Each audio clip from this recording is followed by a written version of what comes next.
This is Real News Media TV, coverage you can trust. Please like, share, subscribe, and hit the notification bell. Select all for daily news updates. Good afternoon, my Real News Media TV family. Welcome back to the channel for another news update for January 6, 2023. And in the news this afternoon, a man in Norman Manley Airport, a cocaine bust, offered $700,000 bail. The man implicated in the recent multi-million-dollar cocaine find at the Norman Manley International Airport in Kingston was this morning offered $700,000 bail on humanitarian grounds. 56-year-old Robert Chin of Mona in St. Andrew was nabbed on Monday and charged with possession of cocaine, dealing in cocaine, attempting to export cocaine, and a conspiracy to export cocaine following the seizure of 12 kilograms of cocaine. Chin, who is the brother of Member of Parliament Michael Phillips, was offered bail on condition that he resides in Mona, reports daily at Matilda's Corner Police Station, and surrenders his travel documents. He was also placed on a curfew order. King's Counsel Peter Champagny, during a bail application this morning in the Kingston and St. Andrew Parish Court, submitted that being in custody is not conducive to his client's health at this time, as he is seriously ill and requires a dialysis every other day.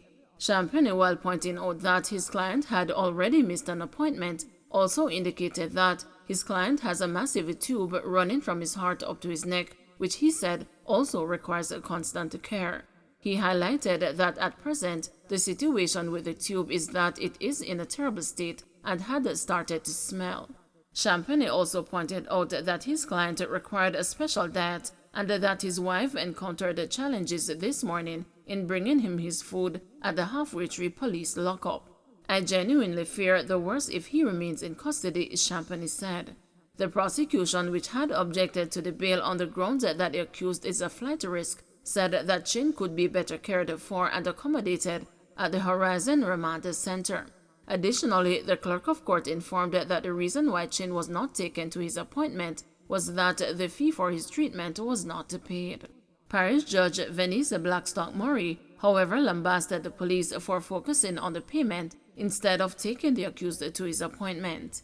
She insisted that the police erred, as they should have taken him to the appointment, regardless of whether the fee was paid, as the state would have been at fault if he had died.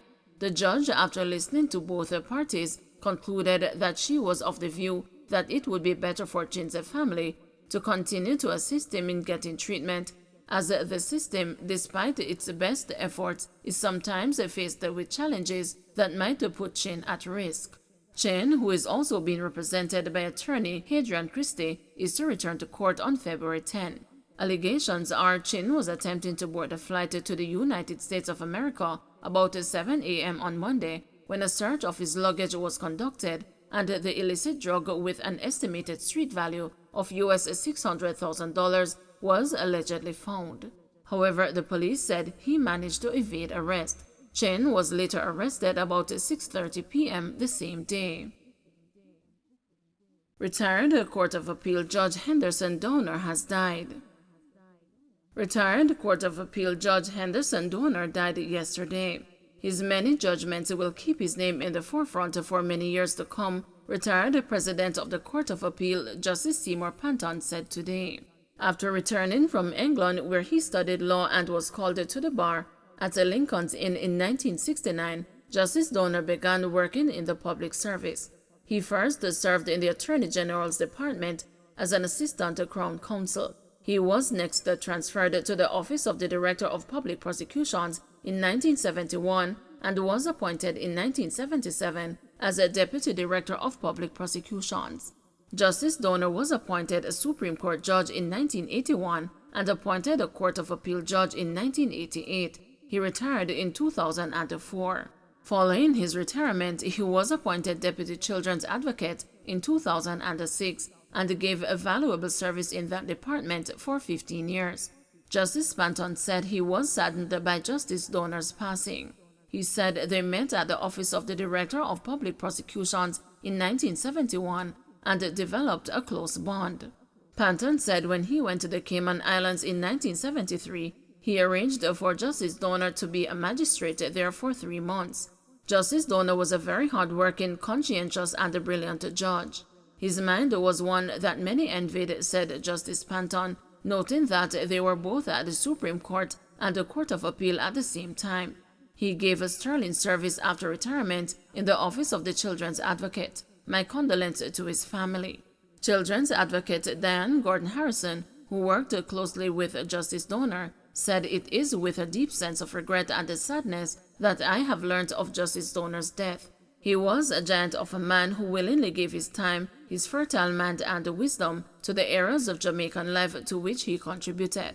She added, just last week, the Office of the Children's Advocate recognized him for his long and distinguished service. We mourn his loss and pay tribute to his memory. Gun seized in open lot in St. Mary, man arrested.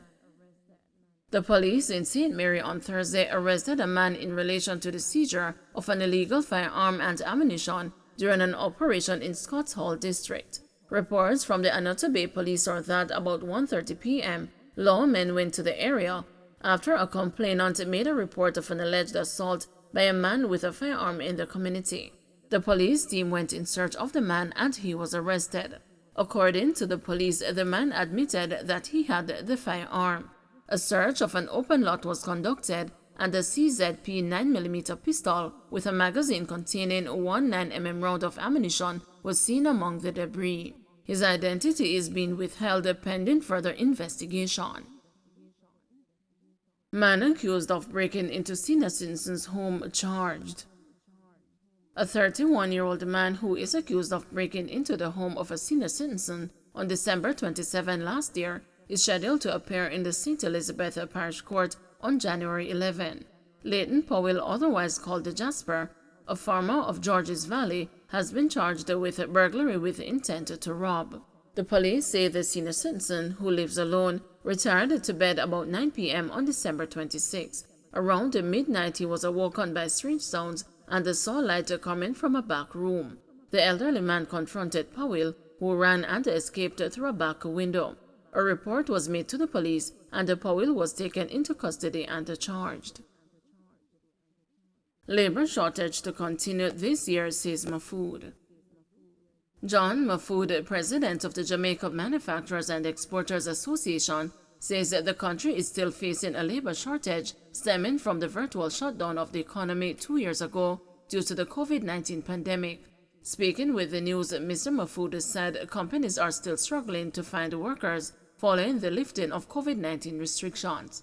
He surmised that many workers may have started their own businesses or retired during the height of the pandemic when several industries, including hotels and entertainment, had been shut down.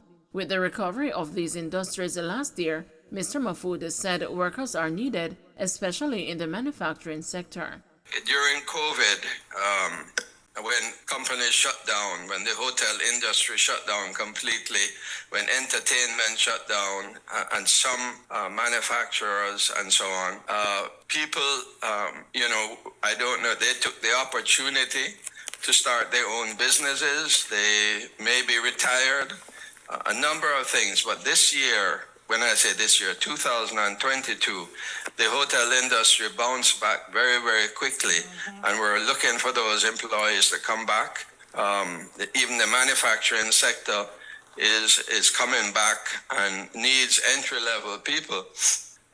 Those young people are not coming into the working world like we expected.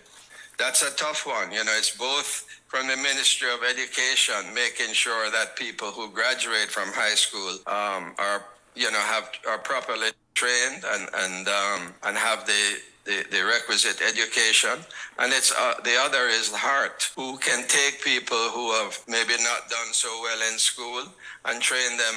And I think this is the real opportunity this year and in the future for Heart to do a much better job than they've been doing. People, are concerned about the U.S. going into a recession, which will affect us. But when I look at everything, the inflation rate, the shipping costs, all of those things are positive, and I expect the inflation rate is going to come down, and that will ease the burden on the population.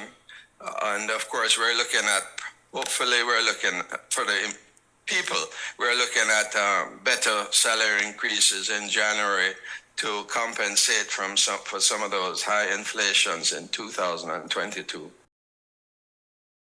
Don't forget to like, share, subscribe, and hit the notification bell. Select all for daily news updates.